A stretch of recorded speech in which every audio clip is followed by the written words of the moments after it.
வணக்கம் அன்பர்களே. அஸ்ட்ரோசிரி சேனல் வாயிலாக நான் உங்கள் அஸ்ட்ராலஜர் டாக்டர் சதீஷ். மேசராசி அன்பர்களே, அஸ்வினி 1, 2, 3, 4 நட்சத்திர பாதங்களையும், பரணி 1, 2, 3, 4 நட்சத்திர பாதங்களையும், கார்த்திகை 1 ஆக இந்த 9 நட்சத்திர பாதங்களை உள்ளடக்கிய இந்த மேசராசி அன்பர்களுக்கு இந்த தை மாதம் தொழில் சார்ந்த விஷயங்கள், வேலை சார்ந்த விஷயங்கள் எப்படி இருக்கும் அப்படின்னு பார்க்கும் பொழுது, இந்த தொழில் அப்படின்னு எடுத்துட்டாலே 10ஆம் இடத்தை பார்க்கணும். அந்த 10ஆம் இடத்தை அதிபதி என்று சொல்லக்கூடிய சனி பகவான் 11ஆம் இடம் என்கின்ற லாபஸ்தானத்தில் ஆட்சி பலம் பெற்று வலிமையை உட்கார்ந்திருக்கார். 10ஆம் இடத்தில் சூரிய பகவான் உட்கார்ந்திருக்கார். அப்போ மேச ராசி அன்பர்களுக்கு யோகத்தை தரக்கூடிய அந்த 5க்குரியவனான அந்த சூரிய பகவான் 10ஆம் இடத்தில் அமர்ந்து வலிமையாக 10ஆம் இடத்தில் திக்பலத்தோட வலிமையா இருக்கக்கூடிய ஒரு அற்புதமான ஒரு மாதம்.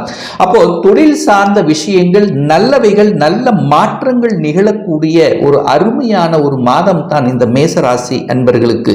இதுவரையில் ஒரு நல்ல வேலை செட்டில் ஆகல, என்னுடைய படிப்புக்கு தகுந்த வேலை இல்லை அப்படின்னு இருக்கின்றவர்கள், அல்லது வேலையை அப்ளை பண்ணி காத்து கொண்டிருக்கின்ற இந்த மேசராசி என்பவர்களுக்கு இந்த மாத இறுதிக்குள்ள ஒரு நல்லவைகள் நடக்கக்கூடிய, நீங்கள் நினைத்த செயல்கள் திருப்திகரமாக இருக்கக்கூடிய, அற்புதங்கள் நிகழக்கூடிய ஒரு நல்ல மாதம்.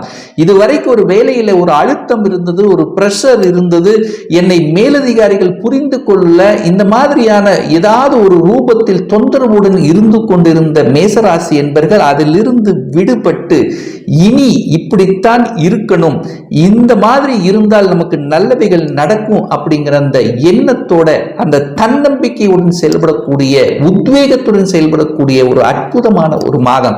அப்ப இந்த சூரிய பகவான் 10ஆம் இடத்தில் இருக்கிறதுனால அரசின் மூலமாக எந்தெந்த விஷயங்கள் அரசு சார்ந்த காரியங்களை தடைபட்டு கொண்டிருந்ததோ, அரசு வேலையில் தடையோடு இருந்ததோ, அந்த தடைகள் எல்லாம் நிவர்த்தியாக கூடிய தன்மைகள், அரசாங்க எக்ஸாம் எழுதணும் என்கின்ற எண்ண ஓட்டங்கள் அதிகமாக வரும்.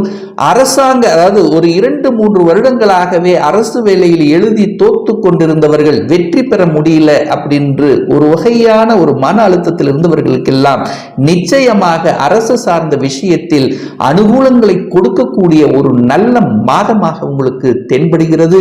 அதே சமயத்தில் பார்த்தீங்கன்னா அதிகாரம் சார்ந்த விஷயங்கள், அதாவது ஒரு அதிகாரம் சார்ந்த வேலைக்கு செல்லணும் அல்லது ப்ரமோஷன் கிடைக்கணும், அதாவது அடுத்த நிலைக்கு செல்லணும் என்று நினைத்து கொண்டிருந்தவர்கள், இன்னும் எனக்கு வரல, ஒரு ப்ரமோஷன் வரல அப்படின்னு இருந்தவர்களுக்கெல்லாம் ஒரு நல்ல செய்திகள் கிடைக்கக்கூடிய ஒரு அற்புதமான ஒரு மாதமாக உங்களுக்கு நிகழ்கிறது. அதே சமயத்தில் ஒரு சிலருக்கு சொந்த தொழிலை ஆரம்பிக்கணும் என்கின்ற உத்வேகத்துடன் செயல்படக்கூடிய தன்மை, அதுக்கான செயல்பாடுகள் திருப்திகரமாக உங்களுக்கு இருக்கும். சரி, அடுத்தது குழந்தைகளுடைய படிப்பு சார்ந்த விஷயங்கள் திருப்திகரமாக இருக்குமா அப்படின்னு பார்த்தீங்கன்னா நிச்சயமாக திருப்திகரமாக இருக்கும். என குழந்தைக்கு காரகன் என்று சொல்லக்கூடிய அந்த குரு பகவான் உங்களுடைய ராசியிலேயே அமர்ந்து 5ஆம் இடத்தை பார்க்கிறார், அந்த குழந்தை ஸ்தானத்தை பார்க்கிறார். புதன் பகவான் படிப்பு காரகன் என்று சொல்லக்கூடிய புதன் பகவானும் பாக்கியஸ்தானத்தில் அமர்ந்திருக்கின்ற இந்த மாதத்தில் படிப்பு சார்ந்த விஷயத்தில் நீங்கள் எடுக்கக்கூடிய அத்தனை முயற்சிகளும் பலிதமாக கூடிய தன்மை, ஒரு உத்வேகம் பிறக்கும். ஒரு நல்ல மார்க் வாங்கணும், ஃபியூச்சர்ல நான் ஒரு இன்ஜினியர், டாக்டர் ஆகணும், ஒரு வக்கீல் ஆகணும், ஒரு சிஏ படிக்கணும், எந்த மன உறுதிப்பாட்டுடன் இருக்கிறீர்களோ அந்த உறுதிப்பாட்டுடன் உங்களுக்கு ஒரு தன்னம்பிக்கையும் சேர்த்து அதை அச்சீவ் பண்ணக்கூடிய, அந்த எண்ண ஓட்டங்களை கொடுக்கக்கூடிய, தன்னம்பிக்கை தரக்கூடிய, குருமார்களினுடைய ஆதரவு கிடைக்கக்கூடிய, பெரியோர்களினுடைய, அதாவது அப்பா அம்மாவுடைய தன்னம்பிக்கை ஊட்டக்கூடிய அளவில் இந்த மாதம் உங்களுக்கு சிறப்பாக இருக்குது அப்படின்னு சொல்லணும். அப்போ படிப்புல அடிஷனல் கோர்ஸ் எடுத்து படிக்கக்கூடிய தன்மை, ஏற்கனவே ஒரு வேலையில் இருக்கிறவங்க அடிஷனலா ஒன்னுக்கு லேர்ன் பண்ணிக்கணும், ஒரு கத்துக்கணும் அப்படிங்கிற அந்த தன்மையும் இந்த மாதம் உங்களுக்கு அதிகமாக இருக்கிறது அப்படின்னு சொல்லணும். அதே சமயத்தில் குழந்தை பிறப்பு சார்ந்த விஷயங்கள் நமக்கு சாதகமாக இருக்குமா அப்படின்னு கேட்டீங்கன்னா நிச்சயமாக இருக்கும். ஏன்னா குழந்தைக்கு காரகனான குரு பகவான் குழந்தை ஸ்தானத்தை பார்க்கிறார் அல்லவா, அது ஒரு மிக முக்கியமான ஒரு பார்வை.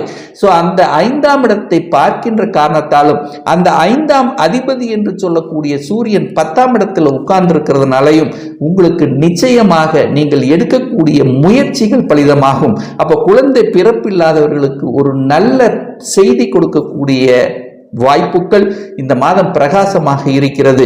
சார், நான் வெளிநாட்டுக்கு செல்லணும் அப்படிங்கிற எண்ணம் எங்களுக்கு அதிகமாக இருக்கு, அதற்கான அந்த தன்மை கிரகத்தன்மை இந்த மேசராசி என்பதற்கு இருக்கான்னு பார்க்கும்போது நிச்சயமா அந்த வெளிநாட்டுக்கு காரகன் என்று சொல்லக்கூடிய அந்த ராகு பகவான் 12ஆம் இடத்தில் உட்கார்ந்திருக்கார். அந்த 12ஆம் இடம் என்பது வெளியே அனுப்பக்கூடிய தன்மை அல்லவா.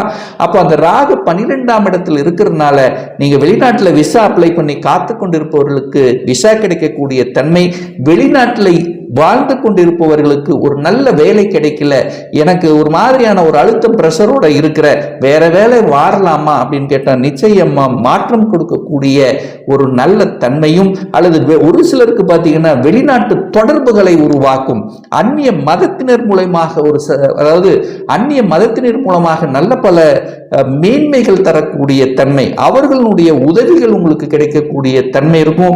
ஒரு சிலர் ஏற்றுமதி இறக்குமதி சம்பந்தப்பட்ட துறையில் என்ட்ரி ஆவதற்கான வாய்ப்புகள் இந்த மாதம் உங்களுக்கு சிறப்பாக இருக்குது அப்படின்னு சொல்லணும்.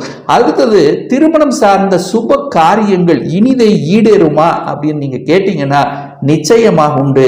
குரு பகவான் உங்களுடைய ராசியிலேயே இருந்து 7ஆம் இடத்தை பார்க்கிறார் அல்லவா.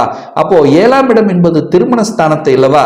ஒரு சுப கிரகம், அதாவது அந்த சுப கிரகம் என்று சொல்லக்கூடிய அந்த குரு பகவான் 7ஆம் இடமான திருமணஸ்தானத்தை பார்க்கின்ற காரணத்தாலும் 5ஆம் இடத்தை அதிர்ஷ்டஸ்தானத்தை பார்க்கின்ற காரணத்தாலும் 9ஆம் இடம் என்கின்ற பாக்கியஸ்தானத்தை பார்க்கின்ற காரணத்தாலும் நிச்சயமாக உங்களுக்கு நினைத்தவாறு திருமணம் சார்ந்த சுப காரியங்கள் உங்களுக்கோ உங்க குடும்ப உறுப்பினர்களுக்கும் நிகழக்கூடிய வாய்ப்புகள் சிறப்பாக இருக்கு. உங்களுடைய ராசி அதிபதி என்று சொல்லக்கூடிய செவ்வாய் பகவான் பாக்கியஸ்தானத்தில் உட்கார்ந்திருக்கார். பாக்கியஸ்தானத்தின் அதிபதி உங்க ராசியிலே உட்கார்ந்திருக்கார். அப்போ குரு செவ்வாயும் பரிவர்த்தனை பெற்று பரிவர்த்தனை யோகமாக இருக்கக்கூடிய ஒரு அற்புதமான ஒரு மாதம். அப்போ திருமணம் ஒரு சிலருக்கு இவர்கள் தான் அப்படிங்கிற நிச்சயதார்த்தம் செய்யக்கூடிய தன்மை, அடையாளம் படுத்தக்கூடிய தன்மைகள் இருக்கு. என ரொம்ப சில வருடங்களாகவே இந்த மேசராசி என்பவர்களுக்கு திருமண சார்ந்த சுப காரியங்களை தடைகளை ஏற்படுத்தி கொண்டிருந்தது. என ராசியிலே ராகுவும் 7ஆம் இடத்தில் கேதுவும் இருந்து கொண்டு சில தடைகளை கொடுத்து கொண்டிருந்த மேசராசி என்பவர்களுக்கு இப்போ அந்த தடைகள் எல்லாம் நிவர்த்தி அடைந்து விட்டது. நிச்சயமாக இந்த தை மாதம் உங்களுக்கு சுப காரியங்கள் செய்யக்கூடிய ஒரு அற்புத மாதமாக உங்களுக்கு தென்படுகிறது. அதே சமயத்தில் உடல்நலம் சார்ந்த தொந்தரவுகள் இருக்குமா அப்படின்னு கேட்கும்போது நிச்சயமாக இல்லை. ஏன் சொல்றேன்னா 6ஆம் இடத்தில் கேது பகவான் உட்கார்ந்திருக்கார். அப்போ 6ஆம் இடத்தில் ஒரு பாவி இருக்கணும். அந்த வகையில் அந்த கேது இருக்கும்போது ரொம்ப நாளா ஒரு உடல்நல தொந்தரவு இருக்கின்ற இந்த மேசராசி என்பவர்களுக்கும் அது சரிப்படுத்தக்கூடிய தன்மைகள் இந்த மாதம் இருக்கிறது. என கேதுங்கிறது ஒரு மருத்துவ குணத்துக்கு சம்பந்தப்பட்ட ஒரு கிரகம் அல்லவா. அப்போ இதுவரைக்கும் ஒரு நல்ல டாக்டர், ஒரு நல்ல ஆஸ்பத்திரி கிடைக்கல, அடையாளப்படுத்தல, இந்த நோய்தான் அப்படிங்கிறது உறுதிப்படுத்தாத தன்மையிலிருந்து ஏதோ ஒரு மாதிரியான தன்மையில் இருந்தவர்களுக்கு இப்போ உடல்நலத்தில் இருந்து முற்றிலும் விடுதலை பெறுவதற்கான வாய்ப்புகள், அதே சமயத்தில் கடன் அழுத்தி கொண்டிருந்தவர்களுக்கு அந்த கடனில் இருந்து விடுதலை பெறுவதற்கான வாய்ப்புகள், அதே சமயத்தில் எதிர்ப்பு பகை இருந்தது, சமாளிக்கவே முடியல. அதாவது ஒரு டைரக்டா ஒரு எதிரி இருந்தா கூட நம்ம ஃபேஸ் பண்ணலாம், இன்டைரக்டா நம்மளுக்கு அழுத்தி கொண்டிருந்தவர்கள் எல்லாமே இனம் கண்டு கொண்டு இவர்தான் நமக்கு எதிரி என்று அடையாளம் செய்து அதற்கு தகுந்த மாதிரி செயல் திட்டம் தீட்டி வெற்றி அடையக்கூடிய ஒரு உன்னதமான ஒரு மாதம் அப்படின்னு எடுத்துக்கலாம். அதே சமயத்தில் பார்த்தீங்கன்னா வீடு சார்ந்த வகையில் நிலம் சார்ந்த விஷயத்தில் அனுகூல வாய்ப்புகளை பெற்றுத்தருமானா நிச்சயமாக வீடு சம்பந்தப்பட்ட அனைத்து விஷயங்களும் உங்களுக்கு திருப்திகரமாக இருக்கும். பாக்கியஸ்தானத்தில் சுக்கிரன் அங்கு இருக்கிறதுனால உங்களுக்கு ஒரு பாக்கியம் கிடைக்க வேண்டும். அப்போ ஏதாவது ஒரு ரூபத்தில் நல்லவைகள் நடக்க வேண்டும்.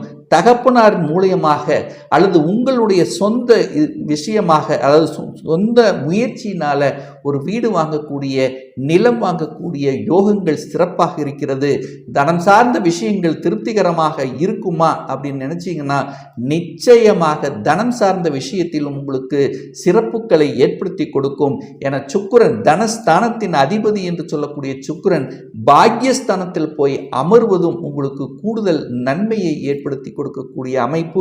அதே சமயத்தில் செவ்வாய், உங்க ராசிநாதனான செவ்வாயும் 9ஆம் இடமான பாக்யஸ்தானம் இந்த மாதத்தினுடைய இறுதியில பார்த்தீங்கன்னா 10ஆம் இடத்துல போய் அமர்ந்து கொண்டு அந்த செவ்வாய் உங்க ராசியை பார்ப்பதும் கூடுதல் சிறப்பை ஏற்படுத்தும். அப்போ அனைத்து விதமான முயற்சிகள் தொட்டது துளங்கக்கூடிய அமைப்பில் இந்த மாதம் உங்களுக்கு சிறப்பாக இருக்கிறது. இந்த மேசராசி அன்பர்களுக்கு, இந்த மேசராசி அன்பர்களுக்கு ஒரு நல்ல தெய்வ வழிபாடு அப்படின்னா, ஒவ்வொரு செவ்வாய்க்கிழமை என்று முருகப்பெருமானை சென்று வழிபடும் போது நிச்சயமா உங்க மனதில் இருந்து வந்த அத்தனை விதமான குழப்பங்களை நீக்குங்கிறதுல எந்தவித மாற்று கருத்தும் கிடையாது.